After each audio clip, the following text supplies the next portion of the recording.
The Galactic Council had encountered thousands of species. They had seen resistance before, brief, disorganized, and ultimately futile. Their dominion was not maintained through brute force alone, but through an efficient system of assimilation and fear. When Earth's signal was first intercepted, the Council classified it as a low-priority contact. The broadcasts were erratic, music, chaotic visuals, jumbled languages, but they detected intelligence. Primitive, perhaps dangerous, but isolated. The standard protocol was initiated: dispatch a diplomatic evaluation fleet, transmit the Council's law in universal frequencies, and await compliance or token resistance. When the fleet arrived near the Sol system, no welcoming beacon appeared. No transmissions. No displays of awe or submission. Instead, the probe sent into low orbit was destroyed within minutes by a projectile-based satellite weapon, something the Council hadn't seen in 1,000 years. It wasn't just the destruction that caught their attention. It was how precisely it had been done. No energy weapons, no sophisticated tracking systems, just a silent, mathematical execution. The first sign that Earth wasn't merely ignoring them, it was watching. Attempts to initiate peaceful contact went unanswered. Council diplomats concluded it was a case of miscommunication or decentralized governance. A fractured species, perhaps unaware of the galactic order. That assumption broke quickly. The second drone was disguised to resemble orbital debris. It was hacked mid-transit and rerouted into Jupiter's gravity well before self-destructing. Within Council command, questions turned into concerns. Earth's silence wasn't disorganization. It was calculated restraint. The Council increased presence. A second fleet arrived with small landing squads, non-hostile, only exploratory. Their dropships deployed over rural areas, away from major cities. None returned. No signals. No distress beacons. Gone, without trace or debris. Surveillance showed anomalies: brief electromagnetic pulses, thermal spikes, movement patterns inconsistent with any known defense system. Human technology was supposed to be crude. Yet they had created a battlefield invisible to sensors and inaccessible to prediction. Within a week, the Council escalated operations. More fleets were mobilized, but Earth wasn't passive. A transmission was received, not through Council channels, but embedded in a compromised drone. A string of coordinates followed by a message in multiple Council languages. Asterisk. This is your only warning. Do not return. Asterisk. The message caused uproar within Council chambers. It wasn't defiance they were used to. There was no bluster, no desperate plea for mercy. Just certainty. Cold, measured certainty. Earth's behavior contradicted every established psychological profile. Species facing superior force displayed fear, negotiation, panic. Humanity displayed none. Internal analysts revisited their understanding of Earth. Its socio-political systems were fragmented, but patterns of cooperation emerged during high-pressure events. History showed regional conflicts punctuated by massive global coordination during existential threats. A decentralized system that operated like a neural net, individual nodes acting independently until collective danger activated a full system response. The Council had no equivalent. Their structure relied on uniformity and hierarchy. Earth's chaos wasn't weakness. It was camouflage for a deeply embedded, reflexive survival protocol. Within days, encrypted transmissions laced with Council encryption algorithms began to fail. Earth had reverse-engineered them. AI analysts across the fleet began reporting intrusion anomalies. Military simulations projected unacceptable casualties in the event of invasion escalation. What made it worse, Earth wasn't attacking. It wasn't building fleets. It wasn't broadcasting threats. It was simply refusing to engage on Council terms. Further operations were paused. The Council authorized orbital scans of major cities. Every scan returned a different electronic signature profile. Their systems were evolving faster than expected: adaptive encryption layers, spoofed thermal imaging, electromagnetic dead zones. Earth was hardening, not mobilizing. Defensive rather than offensive, but intelligent, layered, and decentralized. Alien intelligence officers theorized that Earth's entire surface had become a passive battlefield, silent, waiting, watching. A species that had survived its own self-destructive urges, weaponized its own unpredictability, and internalized war as a condition of existence. They did not fight for expansion, conquest, or pride. They fought because they had learned, again and again, that survival was not granted. It was earned. No cultural analysis could predict how far such a species would go to preserve its autonomy. The Council had discovered Earth, and in doing so, had made a mistake. They assumed submission. They assumed fear. What they had encountered was a silence cultivated by generations of enduring the worst and expecting more. A planet that had known catastrophe and continued, that had stared at extinction and walked away from it without flinching. Earth did not roar or plead, it simply waited. And in that silence, the Council felt something they hadn't known in generations. Doubt. The moment the Council's presence was confirmed hostile, Earth unified, not through formal declaration, but through instinct. Governments didn't negotiate terms, they moved resources. Civilian networks morphed overnight into information exchanges. Military alliances, long entangled in bureaucracy, activated dormant protocols designed for theoretical extinction-level scenarios. Within hours, intelligence sharing between rivals like China and the United States became fluid. Satellites were repositioned, encryption layers rewritten, defense grids synced across continents. Not ordered by command, but initiated by people who understood that this was no longer politics. It was survival. The resistance wasn't built in laboratories or war rooms, it was crowdsourced. Independent engineers began modifying communication towers into pulse disruptors. Hackers embedded Kaith's algorithms into civilian internet relays to mask global command structures. Old factories, once obsolete, lit up with activity.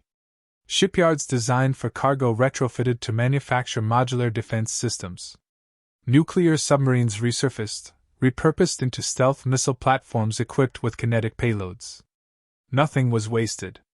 Everything was adapted. On the battlefield, humanity didn't confront the enemy directly. That was never the plan. Instead, they created ghosts. Units dissolved into terrain, cities disguised their grids, drones operated in swarms with randomized movement patterns to disrupt targeting AI. When the Council deployed reconnaissance probes, they were overwhelmed not by firepower, but confusion. Signal noise, decoy transmissions, terrain distortion, Earth itself had become the weapon. Council operatives couldn't predict patterns because humans weren't following one. Every strike came from a different vector, at a different time, with a different purpose. The Council's captured assets were not tortured. They were questioned, yes, but what followed wasn't interrogation. It was education. They were shown Earth's past, archives, unfiltered footage, raw history. Wars fought over inches, cities burned, trenches soaked in mud and blood. They were not shown strength. They were shown what humanity had survived. It wasn't pride, it was context. Humanity didn't enjoy war. It was simply fluent in it. The message was clear. We are not doing this for conquest. We are doing it because you left us no other choice. Human psychological warfare evolved faster than their enemies could react. Instead of targeting hardware, they targeted morale. Infiltrated transmissions began playing music, old, strange, emotional. Alien soldiers found their systems echoing human voices, reading poetry or broadcasting moments of silence. It wasn't threatening. It was alienating. The Council's forces weren't just fighting an enemy, they were being drawn into something they didn't understand. Their own commanders couldn't shield them from the creeping realization that this species fought not for domination, but because retreat had never been an option written into its code. Digital warfare became a second front. Council fleets reported anomalies, navigation glitches, targeting delays, communication breakdowns. But it wasn't sabotage. Human-coded viruses didn't destroy, they corrupted purpose. Council ships began broadcasting to each other in Earth languages. AI modules began reciting Earth's philosophies mid-combat. Some systems looped a single phrase. We warned you. The disruption wasn't tactical, it was existential. The Council's soldiers began to feel watched, not by weapons but by will. Meanwhile, humans didn't broadcast demands or ultimatums. They said little. What they showed, deliberately and methodically, was how far they were willing to go. Satellite imagery of destroyed insertion pods, mangled alien mechs dismantled and repurposed into crude defense grids, alien weaponry re-engineered and fed back into Council units, causing internal sabotage. Each move surgical, brutal, and efficient. Civilians didn't hide. They built. They spread knowledge. Children learned counter-surveillance techniques. Teachers became logistic coordinators. Farmers converted tractors into mobile sensor jammers. Musicians embedded code into song files that triggered virus payloads in Council reconnaissance software. Resistance wasn't just physical, it was cultural. The entire species moved as one, without ever needing to be told. Council commanders, trained to anticipate organized military resistance, were caught in a conflict they couldn't define. There were no formal armies to crush, no capital cities to occupy. Every human was a node in a vast, adaptive network with no center. Their war doctrine, based on overwhelming superior force, was made obsolete by a species that didn't seek to win, only to endure. Council fleets that remained in Earth's orbit soon found themselves isolated. Their sensors lied, their messages were intercepted, their own AI grew erratic. No grand offensive came. Just silence, punctuated by strategic collapse. It wasn't that humans were unstoppable. It was that they refused to play by rules the Council understood. And in that refusal, the Council began to lose control, not just of Earth, but of the war itself. The Council assumed escalation would break Earth's resistance. They deployed fortified lunar installations, establishing a command node on the Moon. The base was cloaked, shielded, and considered untouchable. For 3 days, nothing happened. Then, without warning, the structure imploded from within. No attack was detected. No signature traced. Investigations revealed Earth had seeded lunar orbit with microscopic nanostructures disguised as dust. Over weeks, they had silently entered ventilation systems and embedded themselves into critical circuitry. The explosion wasn't an assault, it was a delayed infection. Simultaneously, Earth launched a counter-strike not with ships, but with gravity. Kinetic payloads, long dormant and hidden in civilian rockets, were repurposed into orbital bombardment tools. Chunks of tungsten, accelerated by physics alone, tore through Council satellites, splitting them into molten shrapnel. No energy used, no emissions traced, only pure velocity. Dozens of orbital outposts were obliterated in seconds. Entire fleets lost vision. No shield technology could stop an object moving at terminal speed with no signature until impact. Council command reeled. What they called primitive, Earth had turned into precision. There was no declaration of retaliation, only wreckage. Strategic silence continued to dominate every engagement. Earth's forces remained hidden, their movements masked by atmospheric interference and deliberate digital clutter. Every transmission the Council sent was intercepted. Every response Earth gave was wordless. Amid the confusion, a Council broadcast was seized midstream. On millions of screens, across thousands of vessels, a message replaced official orders. A voice, genderless, toneless, spoke. "We did not ask for this war. But now that it's here, we will teach you what never again truly means." Then it cut out. Simple, final, unambiguous. The psychological effect on enemy crews was immediate. Command hierarchies began to fray. Internal audits revealed software inconsistencies, some subtle, some devastating. Entire navigation arrays were recalibrated by unknown external forces. Council officers lost control of their own ships during maneuvers.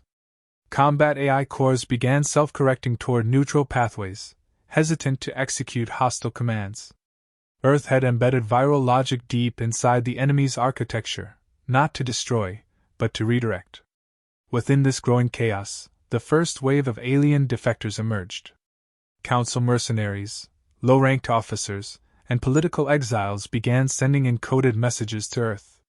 They offered intelligence, supplies, even tactical support, not out of loyalty, but because fear had turned into reluctant admiration.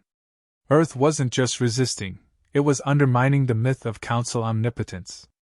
One rebel captain, known only by his broadcast call sign, surrendered his destroyer and delivered an entire star chart of Council supply routes. His only request, safe passage and a single question answered.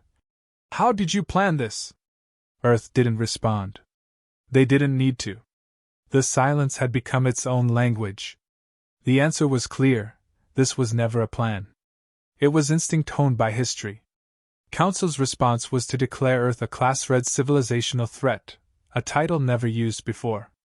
A designation reserved not for danger, but for ideological contamination. Earth's defiance wasn't just a military problem anymore. It was a contagion of possibility. Entire outposts requested reassignment. Border worlds ceased communication. For the first time, the idea spread that perhaps the Council was not infallible. In desperation, a coalition of fleets launched from Deep Space Command centers. 6 armadas, comprising ships from over 100 species, converged on Earth. Their numbers surpassed anything humanity had faced. They expected panic, broadcast surrender terms in advance. What they found instead was a void. Earth went dark. No transmissions. No orbital movement. No resistance. Just radio silence and an empty sky. The first fleet entered low orbit without incident. Then systems began failing, radar blackouts, sudden cold voids in sensor arrays, unexplained gravitational distortions. Earth's orbital junk field had been re-engineered into a weaponized shell. Outdated satellites masked cloaked minefields, decommissioned stations housed directed EMP emitters, and dead orbital paths carried dormant kinetic traps. Within minutes, 5 vessels were disabled. Others collided with debris masked as harmless infrastructure. Earth had mined its own sky. From that point forward, Council momentum collapsed. The fleet retreated to higher orbit but couldn't regroup. Coordination systems fractured under cybernetic interference. Their own ships began acting erratically. Internal firewalls shut down. Some AI refused to follow through with aggressive protocols, citing corrupted threat assessments. Earth had embedded uncertainty into the very decision-making fabric of its enemy. There was no climactic battle. No final broadcast. The assault unraveled not from confrontation, but from decay. Earth didn't overpower its enemy, it disassembled them. Not through firepower, but through erosion. One decision, one silence, one corrupted command line at a time. News of Earth's unbroken resistance rippled beyond the warfront, spreading to outer colonies and deep-core planets. What began as disbelief turned into obsession. Broadcasts of failed Council offensives circulated through hidden channels. Civilian populations, long subjected to the illusion of order, witnessed something they had never seen: defiance that held. Protests broke out in fringe systems. Minor revolts ignited. Planetary governors struggled to maintain loyalty as entire sectors began refusing resource quotas. The Council's authority, once unquestioned, began fracturing not under siege, but under doubt. Supply chains collapsed from within. Convoys rerouted to avoid contested zones disappeared without explanation. Rebel operatives, emboldened by Earth's tactics, mimicked their disruptions. A single freighter vanished after docking near a refueling station, later discovered gutted, its logs rewritten, its cargo redistributed to rebel factions. These weren't coordinated rebellions. They were spontaneous reactions. Earth had shown that survival wasn't just possible, it was replicable. Resistance wasn't a strategy. It had become contagious.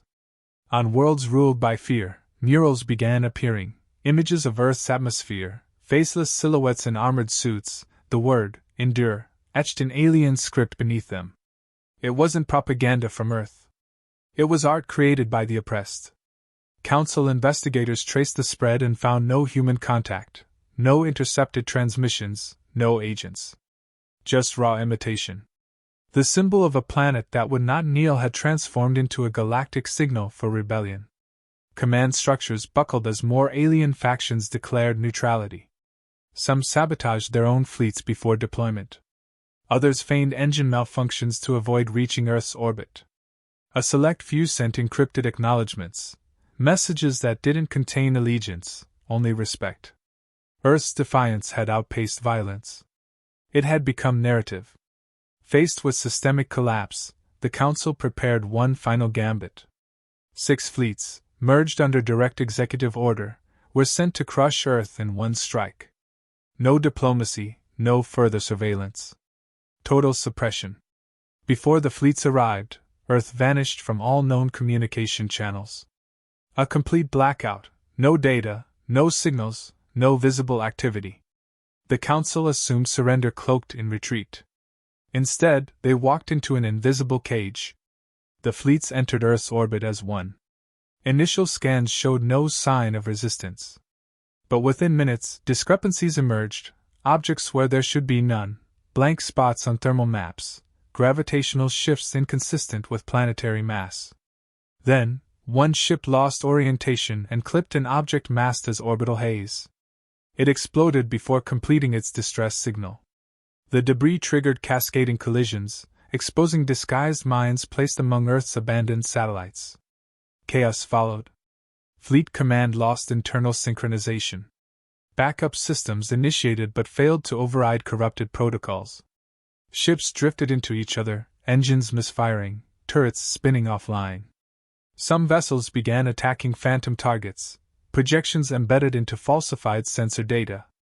Earth hadn't hidden weapons. It had hidden misdirection. Every piece of junk orbiting the planet became a calculated variable in a larger web of confusion. Some crews attempted manual overrides, only to find systems overridden by ghost code, programs that mimic user input but diverted every decision into preloaded traps. Orders were rerouted, navigation was misaligned, fire control locked out. No energy-based weapons had been used. The damage was psychological and systemic. The fleets disintegrated from within, not from any strike, but from the engineered consequence of assuming superiority. One vessel tried to escape, only to collide with a dormant kinetic shell drifting in a dead orbit. Another attempted atmospheric entry, believing Earth defenseless, and never transmitted again. The skies became graveyards filled with silent wrecks. No enemy rose to claim victory. The battlefield remained untouched by visible force. It was a war humans didn't fight with fire, they fought it by refusing to blink first.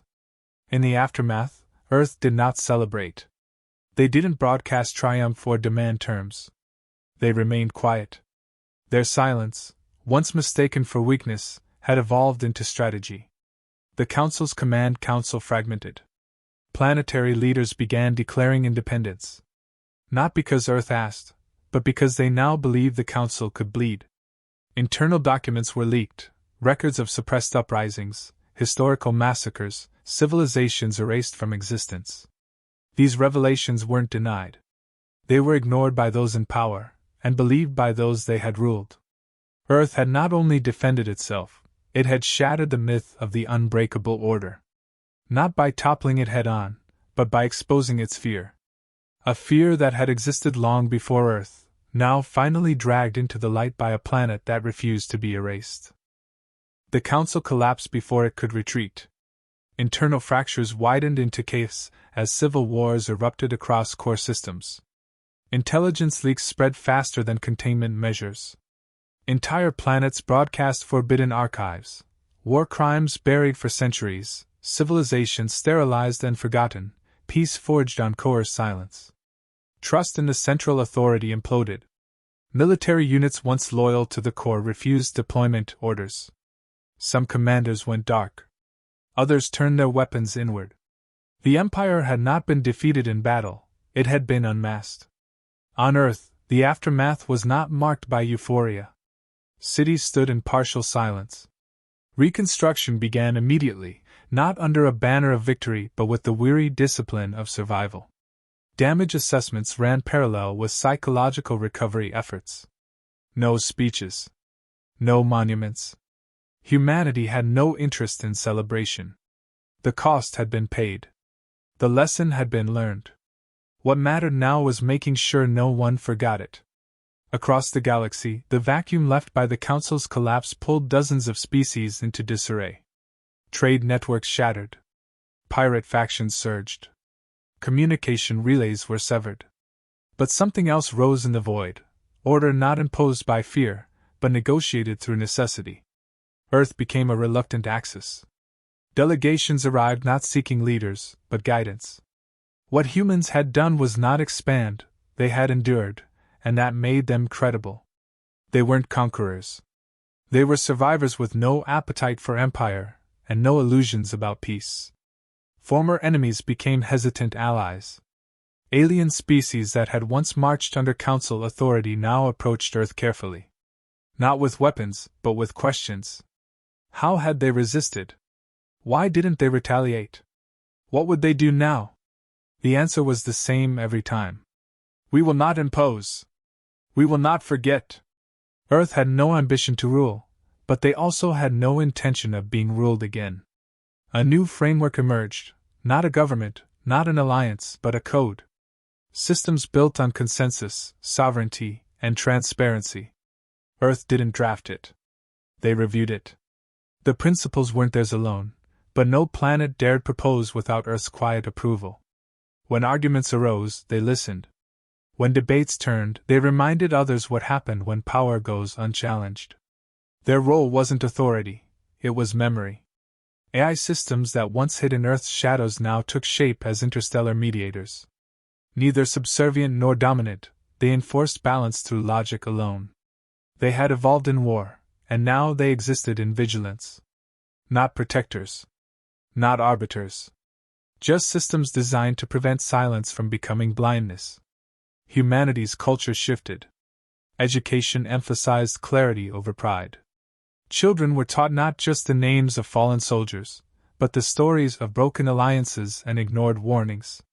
History became weaponized, not to incite, but to inoculate. Every museum bore the same inscription near its entrance, asterisk. You only fall to what you fail to remember. Asterisk. Alien species began including Earth studies in their institutions. Not as conquerors, but as anomalies. The only world that had faced the Council at its peak and emerged standing. It wasn't human strength they studied, but the refusal to yield. The consistency of choice. The absence of surrender in every act, every message, every silence. Orbiting forgotten war zones, Earth launched autonomous satellites that transmitted a single repeating signal. It contained no threats, no demands, only data. A chronicle of everything that had happened. Unencrypted. Accessible to anyone who listened. A digital monument. A deterrent. A story no one could rewrite. Not all were pleased. Scattered remnants of the Council sought to rebuild. Attempts to reignite control met resistance not from fleets, but from their own people. Earth had lit a match in the galaxy's collective mind. That fire wasn't loyalty, it was awareness. And awareness is harder to extinguish than any rebellion. When asked by an alien diplomat if humanity was finally at peace, Earth responded with a short transmission. Peace is never given. It's held. There was no promise, no threat. Just truth. Centuries from that day, long after the last Council structure fell silent, explorers in deep space would encounter remnants of the war. Drifting hulls, silent debris fields, and beacons still flashing the coordinates of a small blue planet. A planet that had faced extinction, endured the void, and left behind not an empire, but an example.